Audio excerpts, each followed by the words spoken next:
Radio Free Campus, brought to you by the American Council of Trustees and Alumni. Welcome to Radio Free Campus. I'm Steve McGuire. And I'm Justin Garrison. And in this episode, Steve and I talk with John Tomasi, the president of the Heterodox Academy, about a new book that he co-edited and contributed a chapter to called Viewpoint Diversity: What it is, why we need it, and how to get it. We're going to put the link to this fantastic book in our show description. So let's get to it. Steve, can you tell our audience a little bit about who we're going to speak with today? Yeah, so John's been president of Heterodox Academy now for several years. Before that, he was a professor at Brown University. His specialty is in political theory, not unlike you and I, Justin. Taking over the world. That's right, one political theorist at a time. So there's like 5 left. Yeah, a philosopher king for every organization. But he ran the Brown Political Theory Project for many years while he was at Brown, which is a really great program that would bring in postdocs who would, offer a little bit of a different perspective, maybe studying something that wasn't quite as routine in political theory. And so it was certainly something I'd heard about back when I was in grad school, as a place that was, very interesting, doing interesting things. And, he worked with students there. I've heard some, fantastic stories about opportunities that he offered students. So I'm sure Brown was sad to lose him, but it was definitely Heterodox Academy's gain. And we're delighted to have him on the show today. As you mentioned, the occasion is this new book that he's co-edited with Bernard Schweitzer, Viewpoint Diversity: What it is, why we need it, and how to get it. It's a really fantastic volume. We're going to focus in particular on John's contribution, but I do want to note that there's a real amazing list of contributors to this volume, and it includes Nadine Strawson, Jonathan Zimmerman, Jesse Singal, Ibu Patel, Mark Bauerlein, Brett Stevens is in here. There's it's just a really fantastic collection of contributors that he and Bernard have brought together, and it's published by Heresy Press. And we're going to focus, as I said, on John's chapter, which is in the first section, the larger section, which focuses on higher education. But there's also chapters that look at society and politics more generally, as well as literature and publishing. So it talks about viewpoint diversity in the academy quite a bit, but also in these other fields of life. And there's been some real blockbuster articles published in the last year or two looking at the publishing field, or the field of writing in general, and how conservatives, Jewish people, white men have really struggled in recent years to be included, basically, in these fields as well. So the whole volume is fantastic. Highly recommend it. We'll put a link down in the show notes for anybody who's interested. But really looking forward to talk to John, and of course we'll talk to John about his contribution, as I said, but also about the work that Heterodox Academy is doing to try and improve viewpoint diversity in the academy. So with that, let's get to the interview.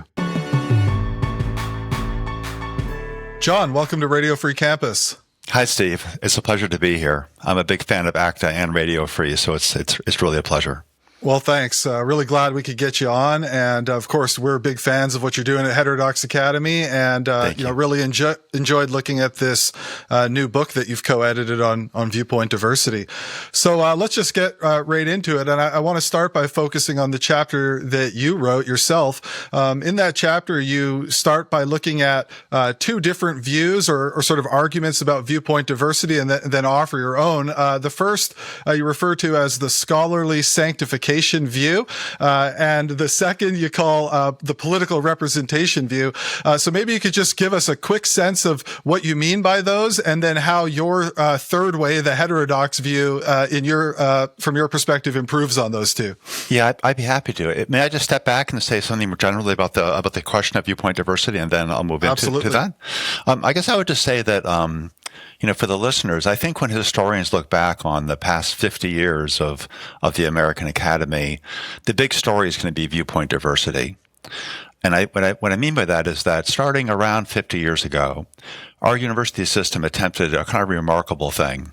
We attempted to become much more inclusive than any university system in the past has been. Historically, if you look at all the great universities all through history, Bologna, Cambridge, Oxford, early Harvard, if you go through to the great American research universities at the turn of the 20th century, Chicago, Johns Hopkins, Stanford, they all were pursuing knowledge. They're all wonderful schools, much more open-minded and much more diverse than we are, much more open to different views than we are now currently. However, they all excluded people. They excluded people by class. They excluded people by religion, by gender, by race. And we did this thing starting about 50 years ago in the U.S. of trying to include all those excluded voices.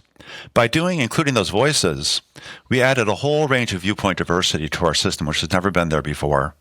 And that's a wonderful thing. So I think the big story is we attempted to do this thing, viewpoint diversity, which has never been tried before.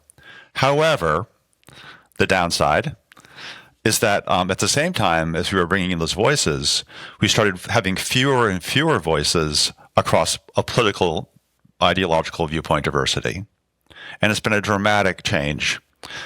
In 1990, the ratio of left-right faculty was about 2 to 1.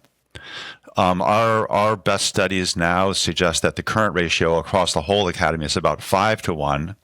But if you look closely at the disciplines that matter the most for these, where moral premises are most at play, like the social sciences or the humanities, in the social sciences, the imbalance now on the ideological dimension is something like 68% on one side, on the left.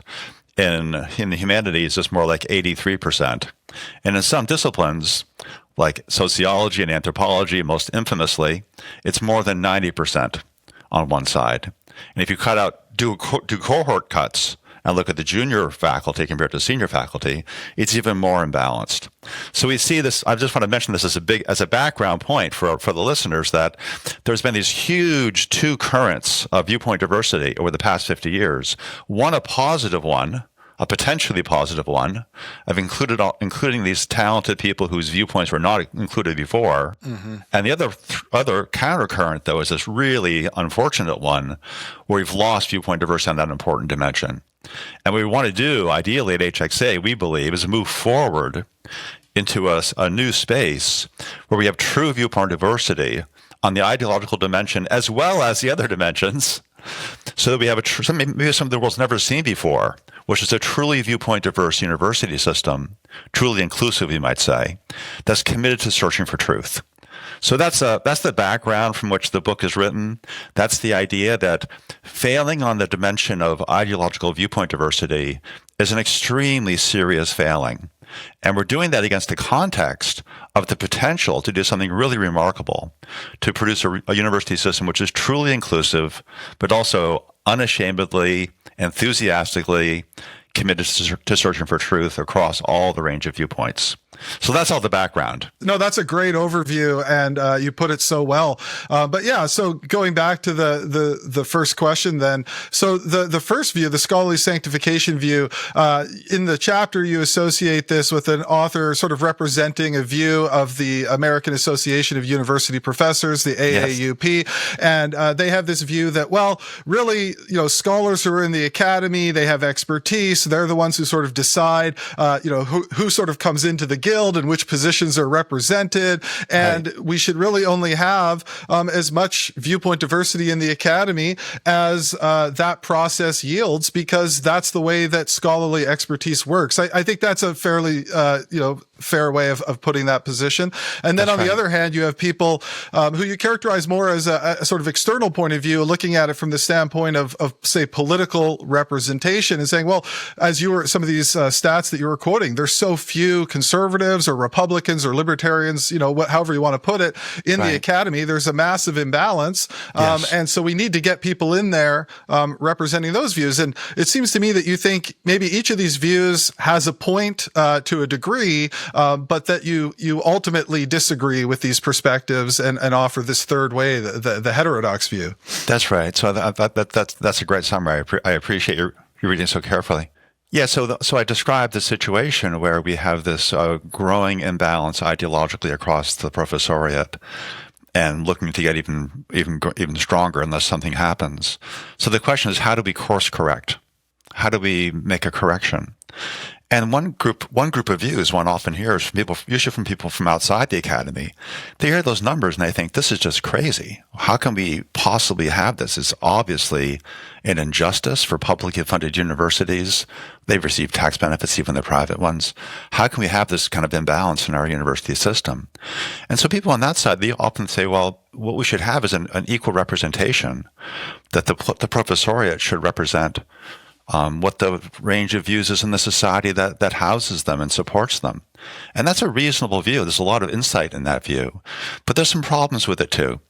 We don't really know what the natural or free ratio of Republicans to Democrats would be across a professoriate.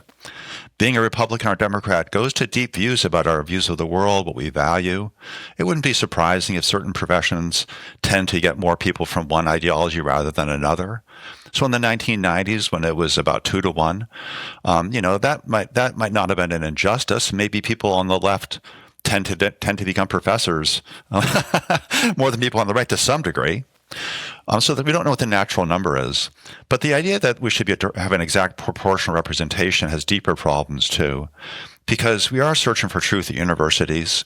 We do want to have experts making decisions. We don't know why we'd want to have an equal number of Republicans and Democrats teaching mathematics or engineering. If we insisted on an even ratio across the whole professoriate, we'd probably be hiring some less talented people to teach courses where it didn't really matter what their political views were. So there's something kind of strange about that view. It's attractive initially, the political representation view, but it has some serious problems on the inside. And so the other view that I mentioned is the dominant view within the academy, is the view that there's nothing to see here, people. That we professors, I've been a professor for most of my life, that professors are experts in their disciplines. They run searches using their scholarly tools, using their evaluative mechanisms, checking out publication rates, all those kinds of things. Which questions seem important to them? Who's doing the hot new work on the hot new topic? And they say, whatever we choose, whatever individual choices we make, and then you look at the whole pattern that emerges, since every choice is done by scholarly norms, seeking for truth, choosing the best people by existing scholarly standards, judged by the professors currently in the academy, since every choice is justified in that way, whatever pattern emerges, however imbalanced it might be, that's got to be okay too. So the scholarly process sanctifies its own outcome. That's sort of the standard view of the AAUP. It's a standard view of many of my colleagues, my colleagues at Brown, for example, and many of the places where I talk to professors, that professors get to choose. But that internal view, purely internal view, is deeply problematic too, because it assumes that professors somehow, when we get trained to be academics, we somehow leave behind the ordinary human biases that all human beings have. We kind of become these supernatural creatures who can always see what's most important and understand what's most important, and we're not vulnerable to groupthink, confirmation bias, all these different biases. But in fact, professors are just human beings, all too human. And when professors make choices in department meetings, they're vulnerable to having groupthink start to steer the way they do things. And you can see this in the academy, I think as we think about that movement. I mean, the fact that there was a change from 2-1 to, 20-1, 30-1, 40-1 in some disciplines, more in some disciplines, that happens slowly over time. And the idea that that's attracting the truth, now we're getting more truth out of it because we're congealing. We're all coordinating on a particular ideological viewpoint. We found the truth. I had professors who actually say that. They say there's nothing to be learned from Republicans. That professors are tracking the truth, and we're getting more and more ideological uniform. That means we're getting more closer to truth. But that's a naive view. It's an unscientific view. It's a hubristic view. It lacks intellectual humility, which should be a feature of the academy.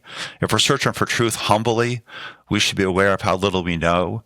We should be eager to look for our biases, to understand what our blind spots are like. And that scholarly sanctification view, unfortunately, has been set in place and magnified a little bit by the Trump attack on higher education. This sort of external approach where people are saying, well, let's make it proportional. If that's the only alternative out there, professors kind of take solace in that. And I think, well, no, let us choose. We'll do it ourselves. So that's the kind of world we're in right now, where we have people outside the academy primarily saying these ratios are completely unfair. They should be even or proportional. And we have people inside who say, nothing to see here. We're getting closer to the truth. And at HXA and at other organizations, including ACTA, obviously, we're trying to find ways that are more thoughtful about this. We're trying to find ways to correct some of the more visible imbalances that we see. And there's examples beyond just the ratios of professors that you guys know about, and I'll just mention, for the listeners.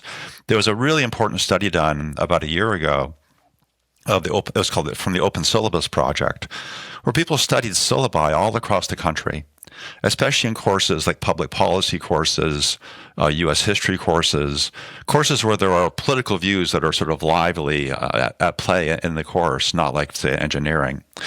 And they found that there's been an incredible narrowing of the range of readings that students encounter in their classes.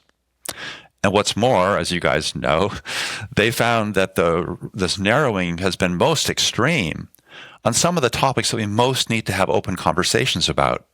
So the 3 topics they picked out that are now being taught, just looking at the syllabi, looking at the readings, and sort of coding for left to right ideologies, there are 3 areas, three questions, 3 social problems on which the range of readings has shrunk to almost nothing. It's just 1 viewpoints being assigned to students.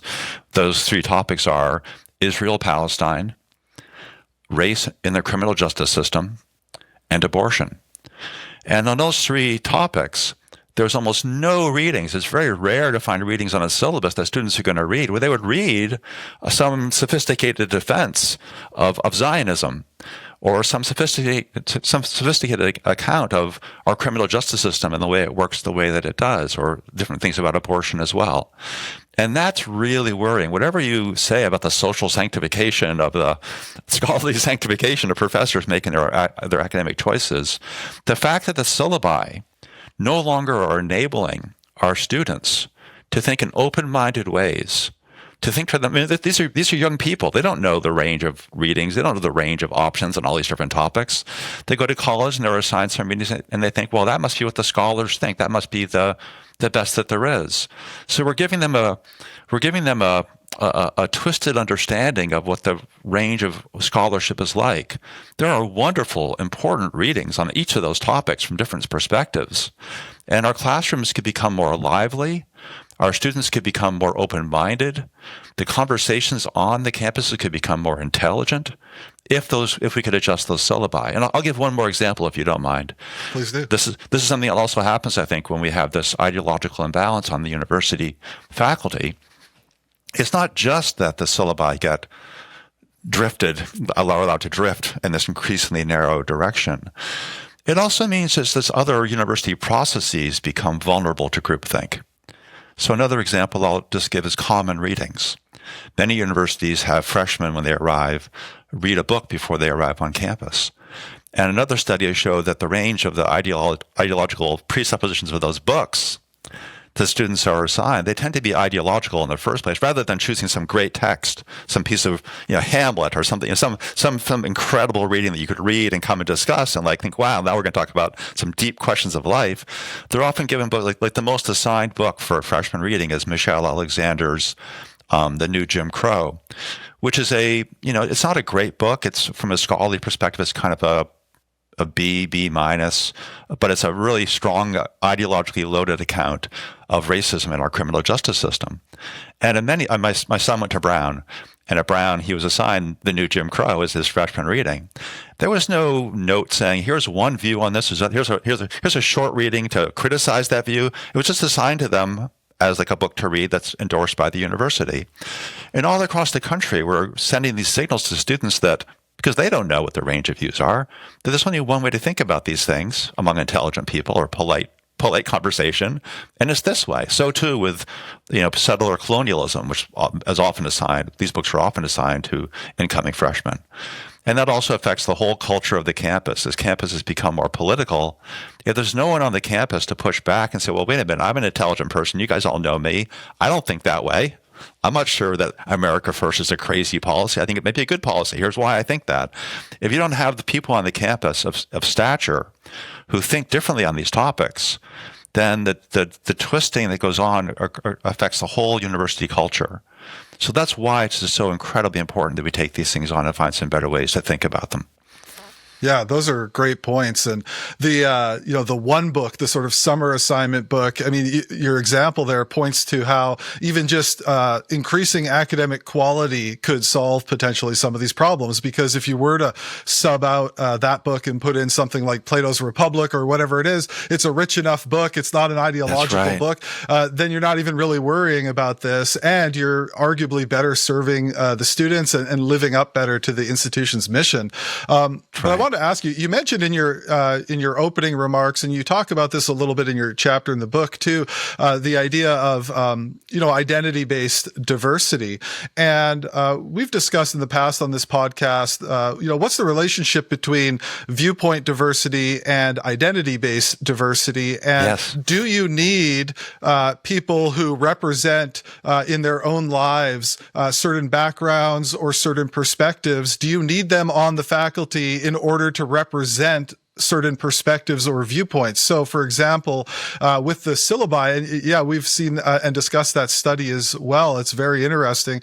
Would it be enough for the professor to simply, correct this problem by putting some of these different perspectives that aren't there on the syllabus? And I'll point out one thing, by the way, the AAUP's own 1915 declaration, as I'm sure you know, points out that this is one of the responsibilities of a professor, is to ensure that students are exposed to the various views, in a discipline or in a course that they're teaching. But to get to my question, in your view, what's the relationship between sort of identity and viewpoint, whether we're talking about race or gender, or say getting Republicans on the faculty? Like, do you need Republicans on the faculty to represent, say, Republican perspectives on, say, political science or public policy? Let's go straight for the most, what I think would be the most credible claim, where you'd say, like, no, we definitely need some Republicans if we're going to have a public policy program.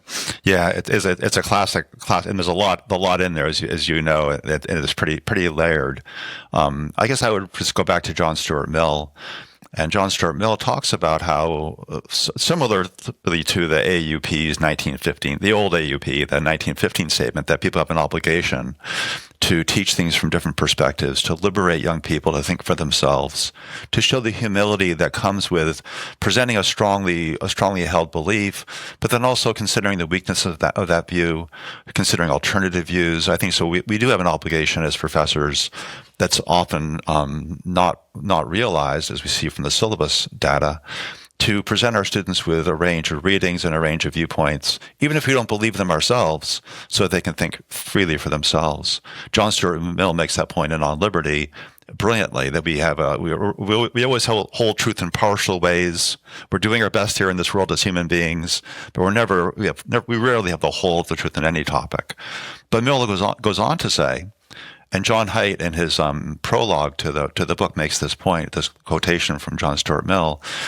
Mill goes on to say, so Mill's famous line is that he who knows only his own side of a case knows little of that. That if we don't know the other people's views, we don't really even know our own view. That's the classic, we should think broadly view. But the next sentence, as John Haidt points out, Mill says, but you know what? That's not enough. You also need to have people who sincerely hold these views on the campus. And if you don't have that, you're going to have blind spots. You're not going to present it in its strongest form. And I just remember myself as a young person, just starting graduate school. At the time, I was at the University of Arizona, and I was a teaching assistant for a large course on political philosophy.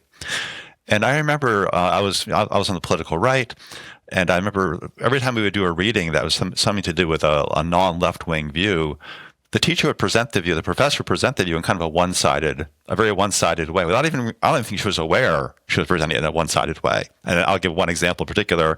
We taught Robert Nozick, Anarchy, State, and Utopia, which is the view about markets should be a much more strong part of our society. And she said, these people don't even think you shouldn't even have roads. You shouldn't have post offices. You shouldn't have anything because they're basically anarchists. And in my sections, when I ran my sections for the students, I said, well, that's what the professor said, but let's look a little more carefully. I'm not sure that Robert Nozick's opposed to roads. He thinks that there could be things done through private mechanisms, like many of the things in our society, like that markets can produce. That's just an example. For me, it was early on, I thought to myself, wow, if you don't have someone who really believes the view is in the mix of teaching, you're likely to get people of goodwill. If not all of goodwill, don't get me wrong, but there are people of goodwill. Many professors are moderates or claim to be moderates, and they won't teach the views very well. So you have to have people doing that. You also asked about identity and diversity, identity diversity, which I mentioned also in my opening comments. I think something similar happens here too. I think that the idea that we need to diversify the faculty on the identity perspective, simply for the sake of diversity, I find that very uninteresting and not a very compelling idea.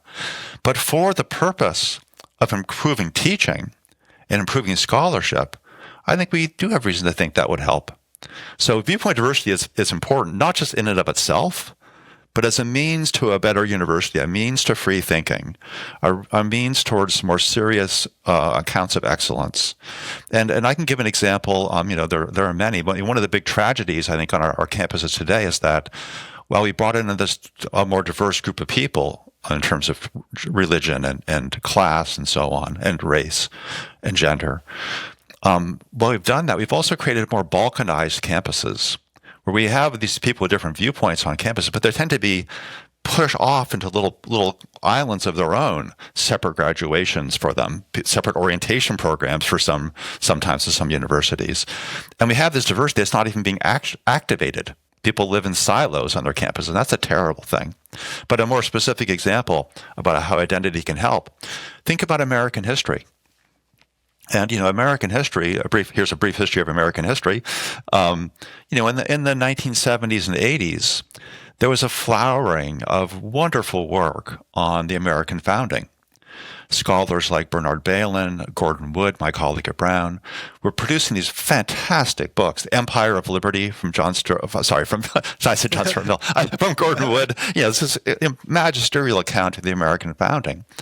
And around the late 80s and 90s, people started saying, wait a minute, these are incredible research. It's broadening our understanding of what happened and what America is in incredibly important ways.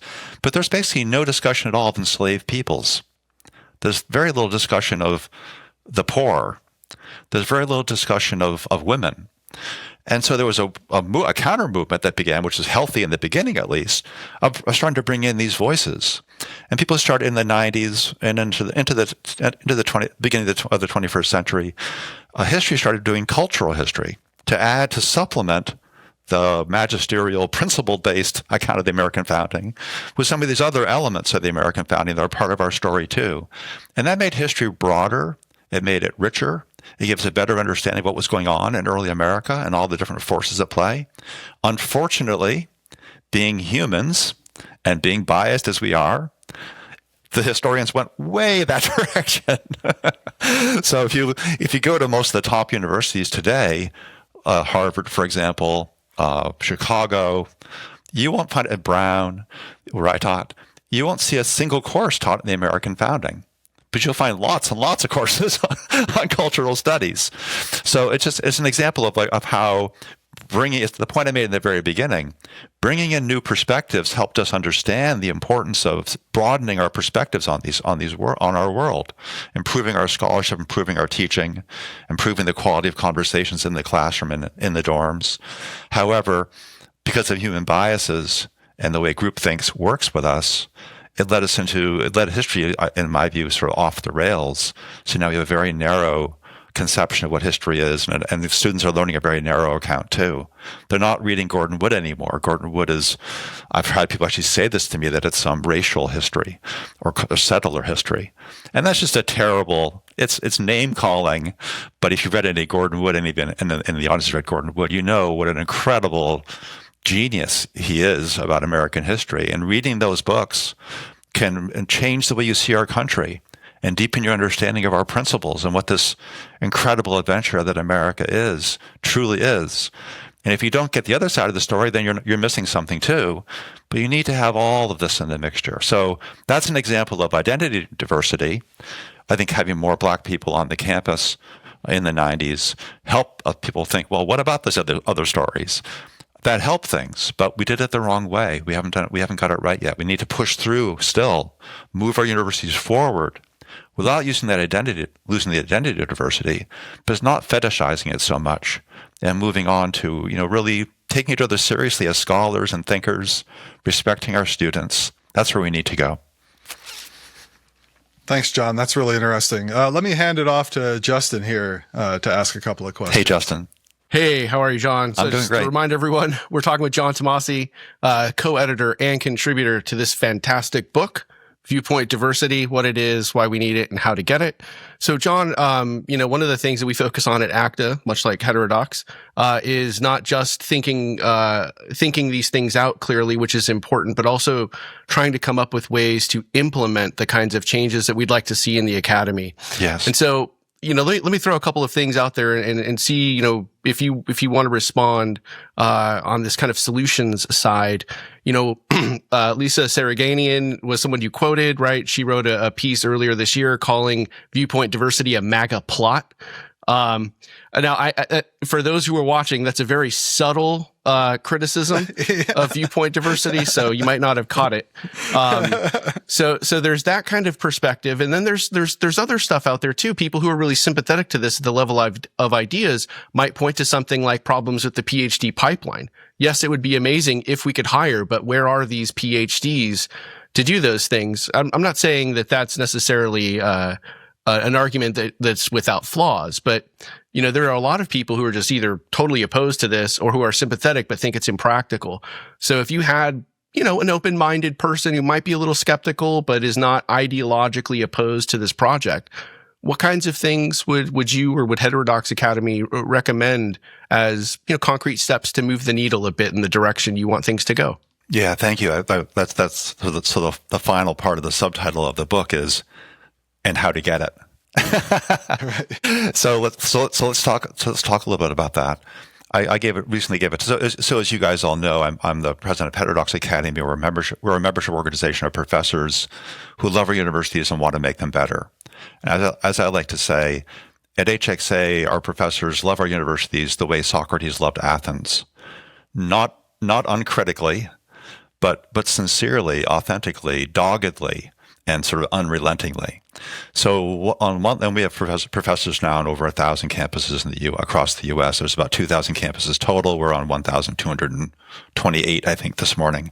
But so we're in a lot of places, and we approach the question of how to do it on two levels. The first level is like working with the existing faculty on the campuses to change the way they behave and the way they teach and the way they approach their scholarship and the way they think about themselves as participants in department meetings, just as they currently exist. So this is the first level about affecting existing personnel without jumping into. I gave a talk recently to a big group of presidents, and they all want to know, well, how do you get it? And they jump right into the question of personnel, how to hire more personnel. And that's an important issue, as I mentioned. That's the second part of the John Stuart Mill formulation. But the first part is worth pausing on just for a moment before we do the harder one. And it's just important to see that there's a lot that can be done, a lot that's in the power of presidents to do to encourage existing personnel without yet changing them to teach better. And that syllabus data point that I mentioned, the study that you guys mentioned and I mentioned too, that gives presidents information which they need to have to understand, well, how are we doing at our university? At HXA, we work with university leaders to help them understand the state of play, what the data is about their own campus. And once they see the data, they can start doing things like we prefer positive approaches to negative ones. There's sort of two ways to change the world. You can build good things or fight bad ones. There are bad things on the university campus that need to be fought. So there are dragons out there that need to be confronted, and we do that sometimes. But there's also if you can go the positive way, that's often more powerful. or at least as a first move. So one of the things that I talked with the presidents about was a simple thing, simply like becoming aware of what range of readings are being taught on your own campus now, and then encouraging professors to teach differently and to teach better. Encouraging them to diversify their syllabi. Simple things like adding more readings that aren't currently there. Changing the way they teach the class to look for their own hidden biases in the way they grade, in the way they write the assignments, in the way they present their lectures. There are professors on almost every campus in the country who are doing these things in really good ways, who are teaching in broad-minded ways, even if they don't have to have the views themselves. HXA is nonpartisan. Our professors are pretty evenly divided between left and right. But all our professors across all those campuses are really committed to teaching as best they can in ways that don't just repeat their own biases. So you can have awards, university-wide prizes that recognize professors who teach that way, to encourage other professors. Presidents can create small grant opportunities for professors to rewrite their syllabi over the summer. HXA has materials to help them do this, to rewrite these syllabi in public policy and history and other areas to make them more diverse. So the first level is just having leadership at universities who have the courage and the authentic concern for the university to take Socrates seriously and to actually tell the existing professors, we can do better than we're currently doing. And here are some concrete steps you can take right now, this summer, for next fall, to change the way you're teaching the classes, change the common readings. Just think about these things with existing personnel in new ways. That is a really important step. And it's a step that has not been taken across our university system. It's starting now. We're working with many university leaders who are doing these kinds of things now for the first time in years. So that's one really important thing to point out. The second thing is the harder one, as you guys know. And so how do you go about doing that? How do you think about now the personnel? Because it's not enough to have syllabi that are taught by people who all think the same thing but are doing their best to do it in a broad-minded way. You also need to have people on your campus who sincerely believe these things, who take the American First idea seriously and can teach it, who can talk about American foreign policy and not always in a liberal internationalist or cosmopolitan way, but a way that takes nation states seriously. To have people who will teach intellectual history, not only talking about greats like Ruth Bader Ginsburg and JFK, but also, Antonin Scalia or Calvin Coolidge, people who aren't normally included on the list, people who actually believe that, who actually are, Republican or right-leaning. So that's there. And so one approach to that, I think it's a mistake to think of it in terms of affirmative action, like trying to hire Republicans for the sake of hiring Republicans. What we want to be doing is having university leaders look for gaps, look for holes, look for places where departments and disciplines have gone wrong. U.S. history is a great example of that. A whole area, the founding, the principles of the founding are not being taught. So running dedicated searches to look for people in those areas, that's a very powerful way of making this happen. There's a big civic center movement, as you guys are aware, and the HXA produced a report on civic centers across the country that you might want to look at. It has a really nice account of all the different civic centers in the U.S., the different way they do things. Civic centers are often sites now for new hiring. Because from an academic perspective, this is a little bit granular, but from the inside of the academy, departments choose departments every year tell the administration, these are the areas we want to hire in next year. The administration approves that, then they do the hiring and they provide a tenure home for that new professor. But the existing system, for reasons we've been discussing, tend to replicate existing premises and assumptions rather than thinking in new ways. So civic centers are sometimes now being given their own faculty lines to do hiring, so they can hire people without the block of the departments. We're interested in this at HXA. So we're studying different models that have been successful and ones that have been less successful. A model that I'll mention, because I work with it myself at Brown. I had a center at Brown, and we had our own faculty lines, but we weren't allowed to hire our own faculty ourselves. We had to always find some partner department who was willing to set up a joint search committee, people from my center, including me as the chair, people from that department, history or philosophy or English or whatever it might be, economics. And we'd have a joint committee, half from the center, half from the department, and we would try to find convergence on some scholar who both groups wanted. And what that did, it made the searches harder, because you had to now work with people.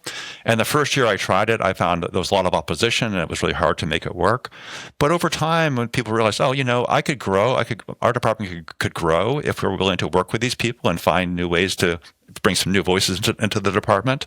There'll be people in each of those departments who are hardcore, basically ideologically people who did not want diverse views, and they become more marginalized in the department now over time, because you set these structures up, and it starts empowering the people in those departments who are more moderate, who are more sincere about John Stuart Mill, who have the better angels about what we owe our students, and we start over time now changing the way the department dynamics work. But if you can get centers that can hire jointly with departments, you avoid the centers becoming silos. You avoid people getting hired who now teaches a small group of classes off to the side. You integrate them into the main. You inject the diversity into the bloodstream of the place. So that's a sort of a structural. Maybe it's a little bit too in the weeds, but that's a structural plan that we are talking about with a number of university leaders, kind of joint hiring.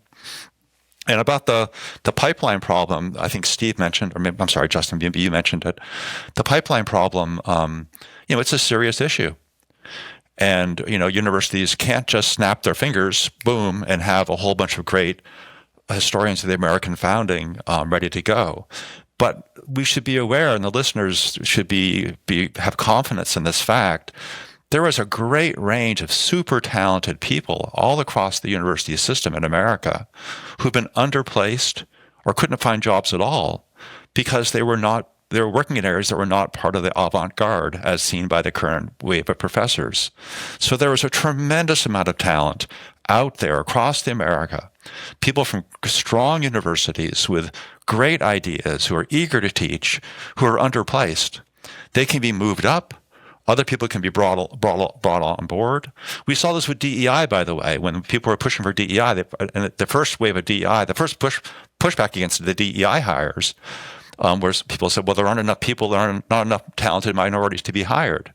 But within a year or two of this kind of pushing hiring in that direction, the pipeline starts changing. People in graduate school start thinking, well, you know what?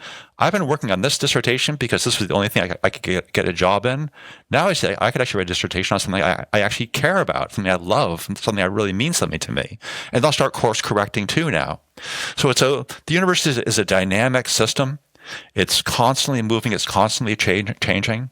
We're not going to diversify the faculty in a year or 2 years or 3 years, but it didn't get as one-sided as it is in that time either. It took 30 years to go from 1990 to now, to go from 2 to 1 to this extreme ratio we're seeing.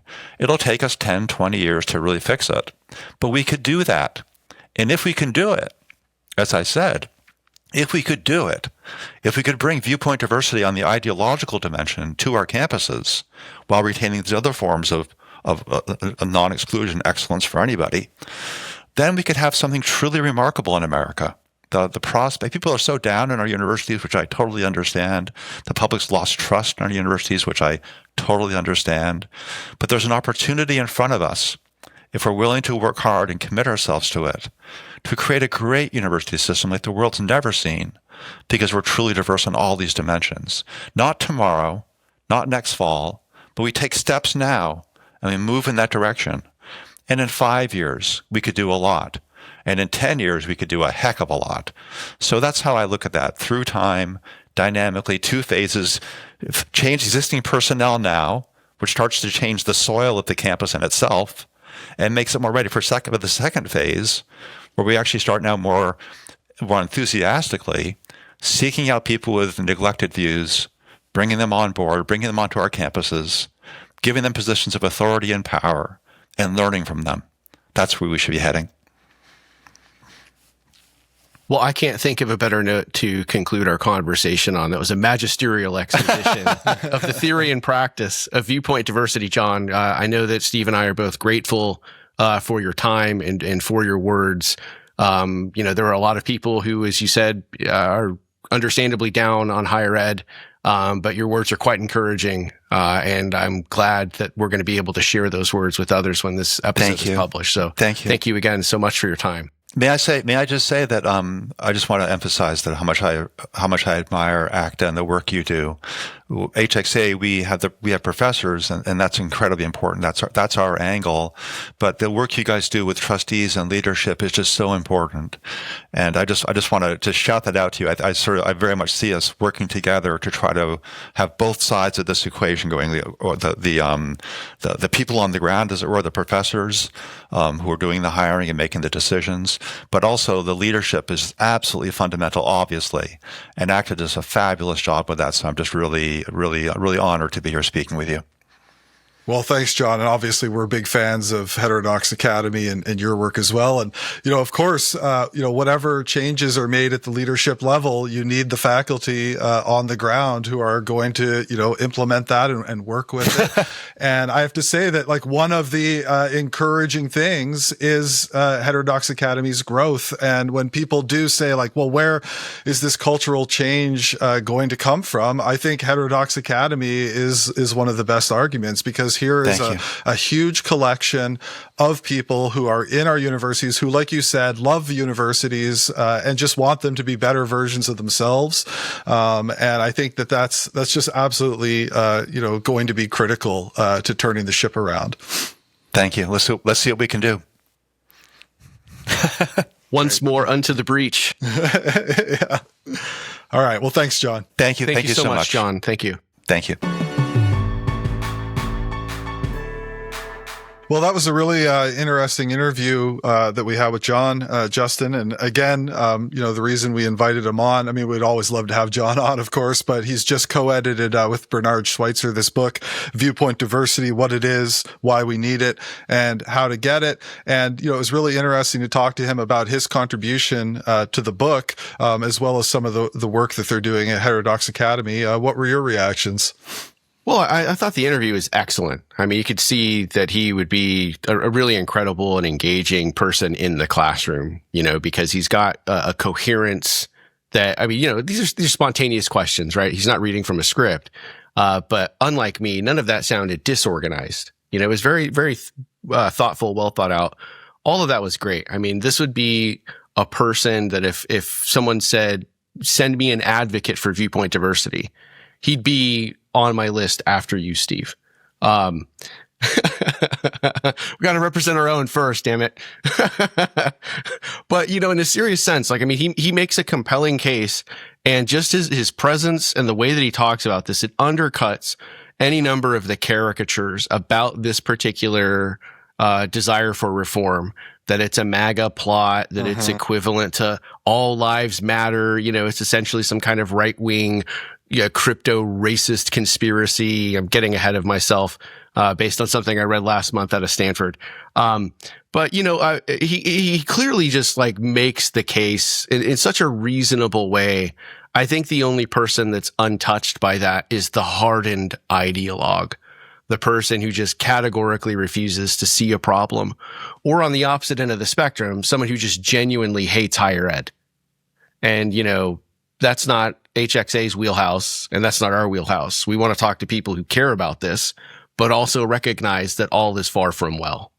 And so I think this book does a really nice job kind of laying out what the problem is, how people have thought about it, and what you could do about it. And John's chapter in particular, you could read that chapter while you're waiting to board an airplane. And I think that's a virtue. Mm-hmm. It's a clear, concise, easy to understand argument for this heterodox way that he wants to talk about. And for academic people, being able to write clearly and concisely is just like a tremendous benefit, right? Because that's not typically what academic people are known for, right? On the substance, I was intrigued, and I would be curious to hear your thoughts on this.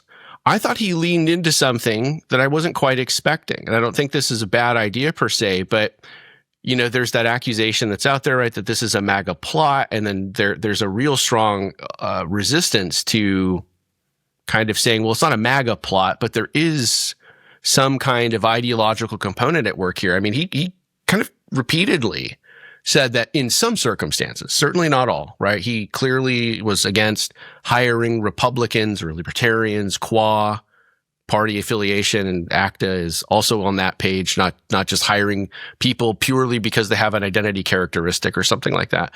But he did make the argument that there are areas in which, that's probably a good idea, subject to, budgetary constraints and all that kind of stuff. I'm certainly sympathetic to that. I mean, I think it would be really difficult to go through. You were talking about this in the way that you framed some of your questions to him. It'd be hard to go through a public policy program. It would be hard to go through a political science program and never really hear about these ideas, or only hear them kind of caricatured, rather than given the best defense someone could make, even if they don't believe in them. I think that is a problem. Something I was kind of curious about, we didn't have time to talk with him about, what would that look like in kind of humanities, disciplines where it's not obvious like what the conservative approach to Shakespeare would be. I mean, I know that there are plenty of bad ways of teaching literature that are often infected by our ideology. But, thinking about disciplines like philosophy or theology or lit, history, it's a little easier. He actually tapped into a couple of pretty good examples of good ways and not so good ways to do that. So, I mean, it's not his responsibility to have an answer to every conceivable question, every possible solution. I think he gets a ton of stuff right. And, I was really excited to hear him talk practically about short term as well as medium term and long term. This isn't going to get fixed overnight, but that's not a reason to just give up. You still have to start, because you can make changes that are measurable in the short term, even if the ultimate goal is not going to come in a 5-year plan, to borrow from our good former friends, the Soviets. Yeah.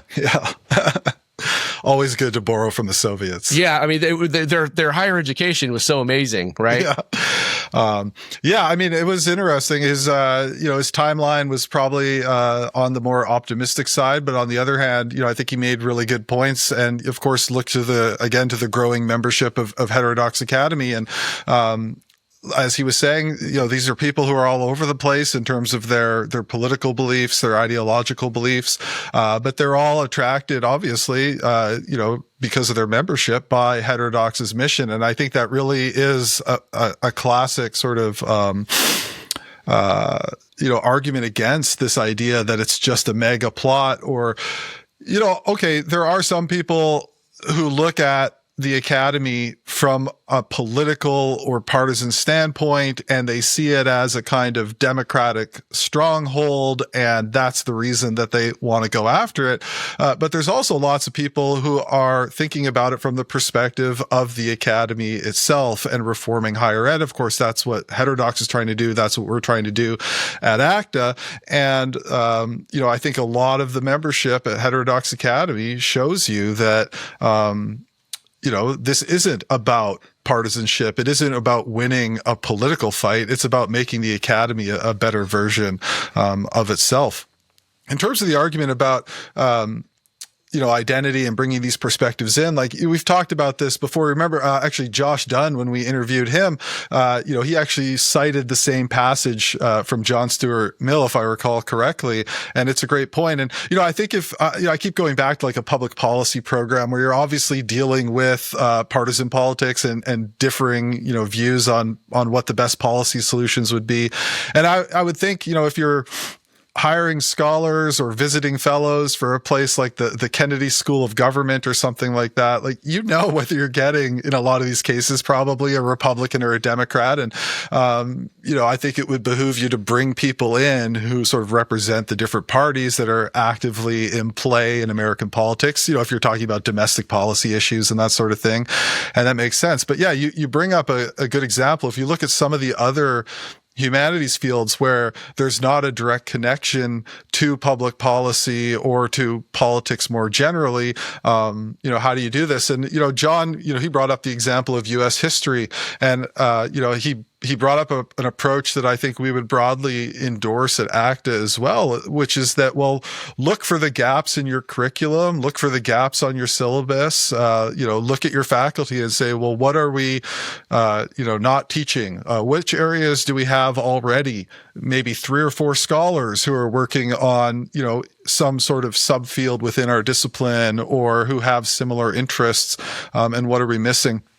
And sometimes that might align with sort of ideological points of view, or that may have happened because of certain ideological blind spots or just, sort of trends within the discipline too.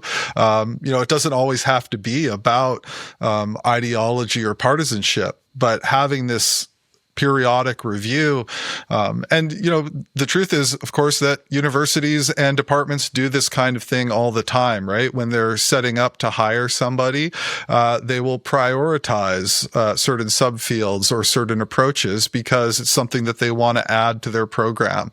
And I think there are certain perspectives or approaches in various disciplines that have probably fallen out of fashion that, maybe they are more popular with people who would generally be seen as more conservative. Although again, it depends. What do you mean by that? Do you mean conservative in terms of American American politics, or do you mean conservative in terms of, just sort of preferring to teach old books, right? Or great books as opposed to new books or something like that. So even the word conservative in this context becomes fairly elastic, I think. And probably focusing on things like, what are the gaps? What are traditional areas of study that maybe we're not covering anymore, right? Military history or diplomatic history or other ones that are often brought up. I guess I'm avoiding English. We keep picking on the historians, as John was as well. But yeah, those are the kinds of things I would look at. One last thing I would add, and I think John would agree with this, but in his chapter, he characterizes the representation view or the lack of sort of political or ideological diversity view as more of an external thing. I think there's also, of course, plenty of people within the academy who are more on the conservative side or the libertarian side of things or what have you. And they look around and they're like, yeah, there's not very many people, who are sort of in my range of thinking on these things within the academy. If you have graduate students that you're trying to place, you're probably worried, if they also have more conservative views about trying to place those students, that sort of thing. In fact, there's recently been a few exchanges, on X. There was an article in Law and Liberty. I can't name the title or the author off the top of my head, but he was basically arguing it's going to be really difficult to improve viewpoint diversity. And some people have been commenting on that and talking about, a few law schools that have tried to make efforts to do this over the last, 10, 20 years, and they haven't been very successful. These are, of course, isolated cases. It's not clear how hard they tried. But, they're pointing out that there's not a lot of people out there, if you want to do this.